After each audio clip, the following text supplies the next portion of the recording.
Hey guys, welcome to K-Racer. Today's video is about oils. So there are three types of oils on the market today. There's petroleum-based, castor-based, and fully synthetic ester-based oils. So, talking about each of those three and how they apply in the karting world. Petroleum-based oils, basically, they don't apply in the karting world. Don't use them. On a microscopic level, they're really dirty and gritty. They're the shittiest of all the oils available on the market. So if you see anything that says it's petroleum-based or a semi-synthetic, my advice is don't go near it. They design that stuff for lawnmowers, not for engines doing 15,000 RPM. So don't go near it.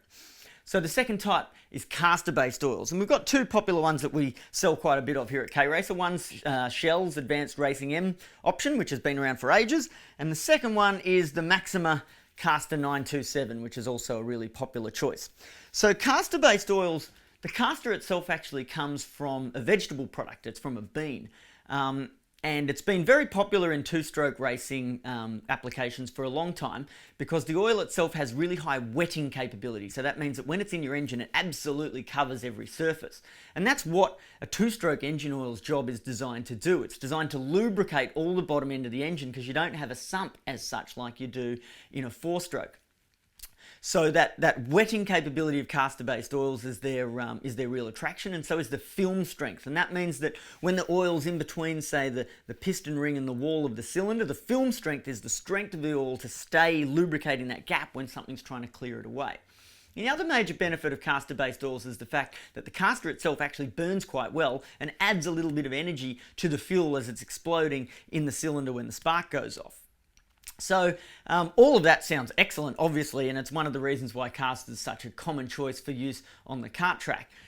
There obviously needs to be a disadvantage, doesn't there? Or we'd all just use that. And there is a disadvantage, and the disadvantage is that it's quite gummy. It's quite a dirty fuel when it gets burnt. So what castor does when you burn it is it basically leaves deposits behind. And you've probably heard about people talking about cylinder heads getting carboned up.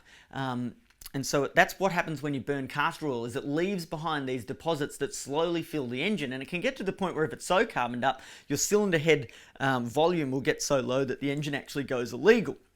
So if you're regularly using castor-based oils, you will have to more regularly clean out your engine, either yourself or have your engine builder take the cylinder head off, clean it all out, give it a freshen up and put it back together again. So that brings us to the last category, which is your fully synthetic ester-based oils. Probably the most common one of those that we sell here is the Maxima Formula K2. Motul also make a product for that, which is the Kart Grand Prix, and Shell also do one as well, which I don't have here. Ester-based oils are the cleanest burning of all of the oils, and so fully synthetic means that they have actually been manufactured in a laboratory, basically, to try and get the best possible characteristics for a two-stroke oil.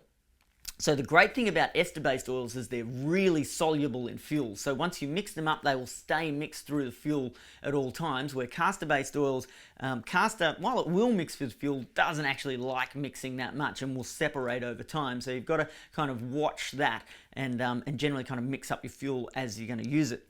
So the fully synthetic ester-based oils, the advantages are highly soluble.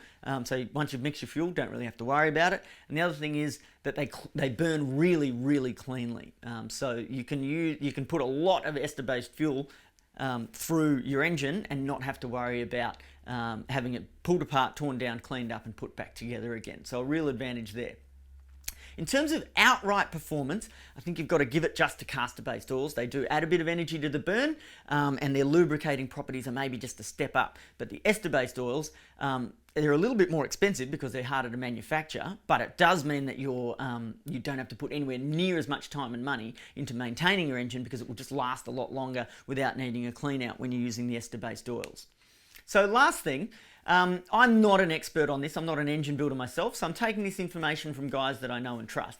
But pretty common strategy these days is to run in the engine on a castor-based oil. So the castor-based oil, which offers that incredible wetting ability and maximum film strength, it's a great thing to be giving your engine when you're in the run-in cycle to make sure that everything goes to plan in that run-in cycle when you're bedding the ring into the bore, and you want everything to basically they wear each other into shape.